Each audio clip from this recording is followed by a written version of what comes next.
All right, the line is out for Georgia and Kentucky. It's been I'm sure a long journey just to get to this point. You're watching this video, which is brought to you by our friends at So Poly Outdoor Furniture down in Dodge County. Everything's made in Georgia. It's great furniture. I use it every day.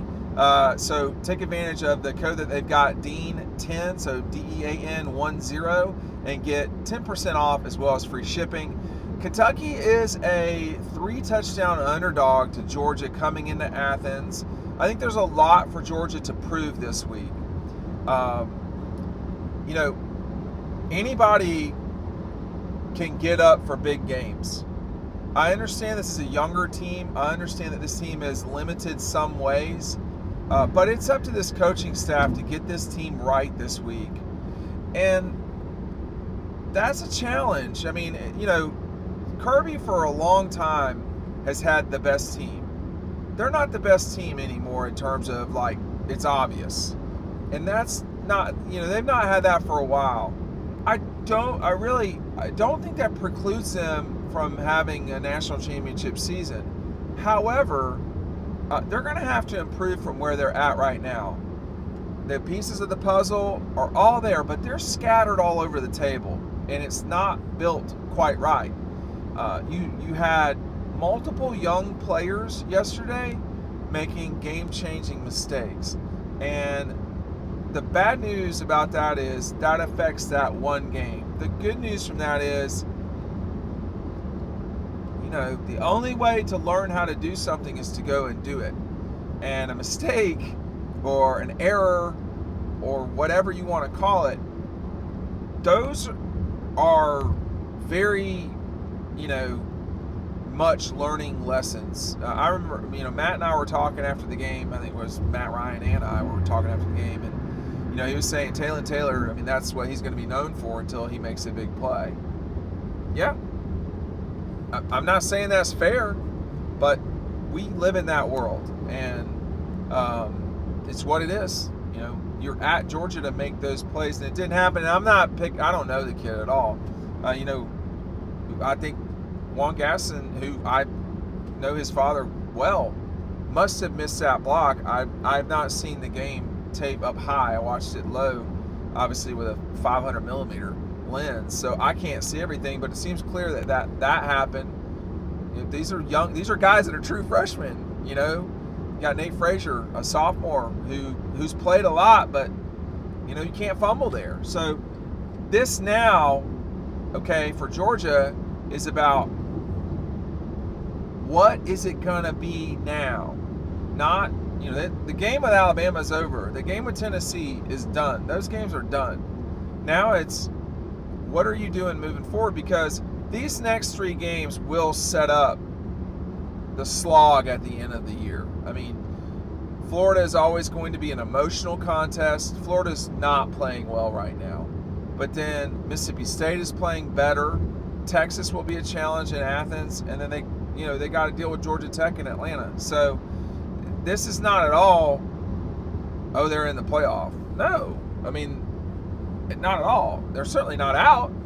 A 3-point loss, that's not going to get you out of the playoffs. So I think, to me right now, the Kentucky game is a matter of getting yourself right. How will they come out? The crowd's going to be flat. The crowd's done all it's supposed to do for Georgia. They were there for them, and it was great. I didn't think it was anything unbelievable, but I'm hard to impress in these situations. The music was like the thing. I don't know. That was played too often. It was constant, and that was too much. So that was for me. But I think that can be incorporated in an important moment. But then again, Alabama had 19, I think it was 16 third downs, whatever it was, and they converted 13 of them. So maybe I heard it a lot, and they only did it on third downs. I don't know. I think it was constant.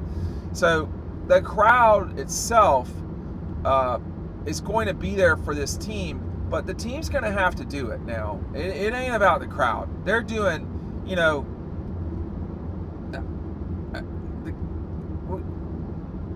ain't the crowd. They're not playing. Everybody on that field's getting paid. a lot. The coaching staff, I mean, like, it's all there. There's no like, oh, we don't have what we need. No, it ain't that. So it's about getting out there and doing what you're supposed to do, which starts today, Sunday, in terms of doing all the medical, getting in there with film. I don't know if they lift on Sundays or not or what, or just recover. But then it goes down to Monday. Monday's got to be a good practice. Tuesday definitely has to be a good practice. And I don't mean like screaming and yelling and all this stuff. I mean hitting your marks, hand placement, all of the things, the footwork, all the stuff that you got to do. It really is a mindset, guys. I mean, like, when you lose a game that you could have won or whatever, practice is still practice. You're not like, you still got to go practice. So who's going to be the person that's going to be like, hey man, I'm leading this today?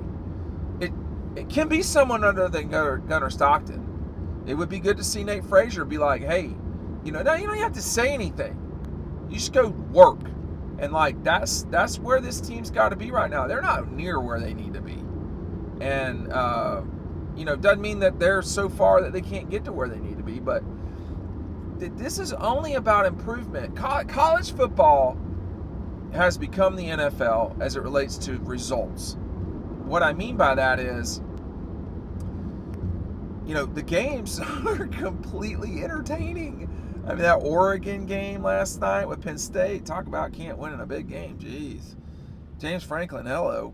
So, the State Tennessee game, the Tech Wake game, like there's so many competitive games now because everybody can't just like Kirby and company and Ohio State and company can't just like take out everybody. So it's a little more spread out than it was. That's part of it. I think, frankly, more than anything, it's the consolidation of the conferences. That's been the real problem, is that, you're just playing more good teams. I mean, like, it's that, this is what it is. And so you're going to get competitive games. You're going to get a lot of value. The Disney's underpaying the SEC. I'm just going to tell you that right now because of the ratings that they're getting and so forth. So now that they've gone to 9 games, Greg Sankey needs to adjust the value that the SEC is getting for their product because the product is paying off. And again, the products from So Poly, I use them every single day. That chair, before we took a year off, I still use the chair every single day. I didn't change the chair, guys. Go look at every single video. I'm not in the car. So use the code DEAN10.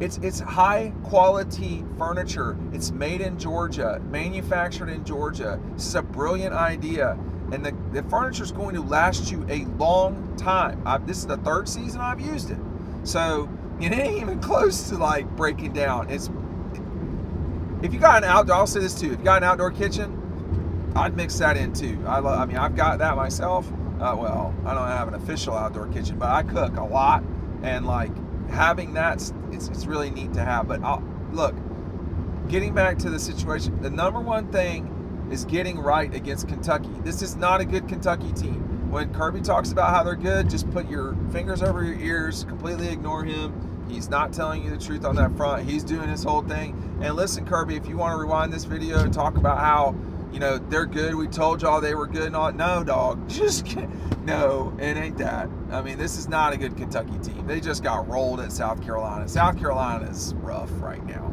So the state-run media or whatever that I'm joking about, I mean, like, somebody else can fall for that trap. But I mean, this is a relationship between, this audience and us. We're not going to lie to y'all. Now, Ole Miss, yeah, they look good. I mean, I think Mississippi looks really good. That's going to be a challenging game. Going to Auburn, yeah, that's going to be a challenging game. So there's got to be, there were so many games that Georgia played, even when they were dominant. There were so many games that Georgia played that weren't just simple, easy games. Rewind and go look at the Mississippi State game from 2022. they didn't just kill Mississippi State. It took them deep into that game.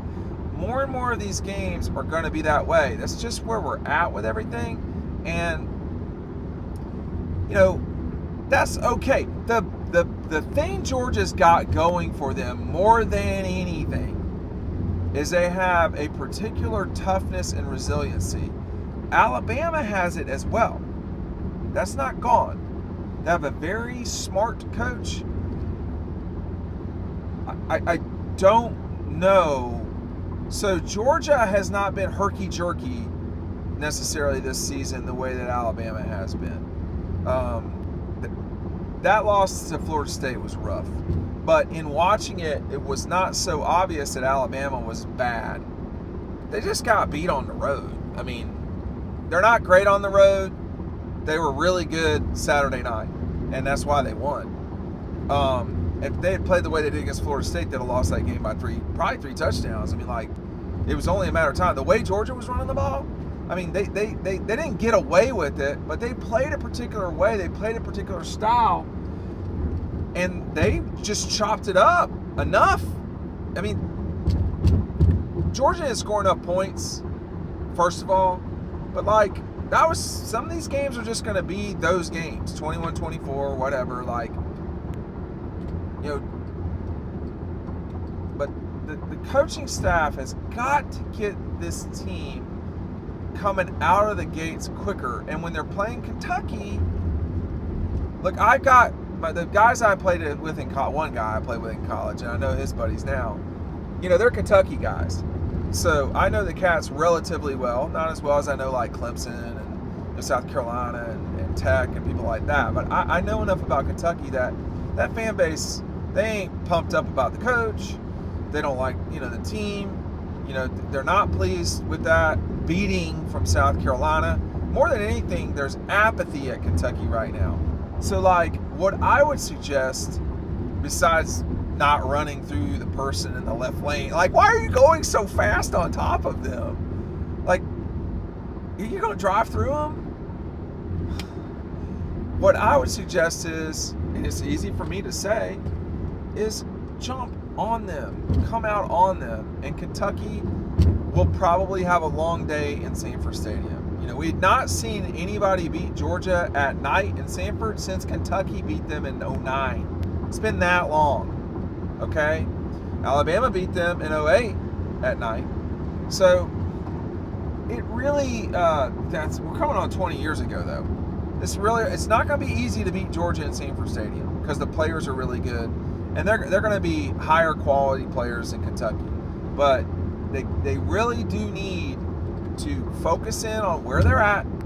The league is going to be a mess. The league is going to be a mess. Mississippi, I can't believe I'm going to say this.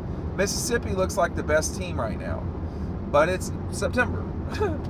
And, Lane's teams tend to drag at the end. They got a good win over LSU.